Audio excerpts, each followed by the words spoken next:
ఈ మరిజన కాడ నేను ఒక 5 లక్షల అప్పు తీసుకున్నా అనుకో. అరే నిజంగా తీసుకోలేదురా భయ్ ఆగురు, తీసుకున్నా అనుకో. చెప్తా మర్రికి ఏం చెప్తా నేను, అన్న ఒక 6 నెలలకు ఇస్తేనే జర్ర మితి లేకుండా లేదా తక్కువ మితితో అని చెప్తా. సరే మరి జనార్దన్ రెడ్డి నా దోస్తు కాబట్టి ఇచ్చిండు. 6 నెలలు అయిపోయింది, చూసిండు పాపం. 6 నెలలకు నేను ఇంక ఇస్తలేను పైసలు. ఫోన్ చేసిండు. ఇక నేనేం చేస్తున్నా, ఫోన్ కట్ చేస్తున్నా.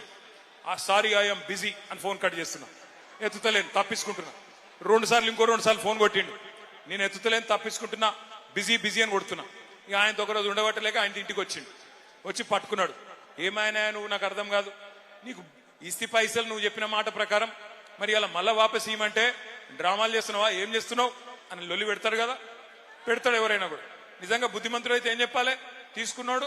అన్నా సారీ అన్న, ఏమనుకోక వెళ్తలేదు, ఇంకొక 2 నెలలు టైం నీకు దండం పెడతా, 2 నెలలకు మిత్తి పెద్దగా పెంచుకో కావాలంటే, కానీ ఇస్తా మిత్తితోనని చెప్పాలి. కానీ రేవంత్ రెడ్డి ఏమంటుండే ఎరికేనా,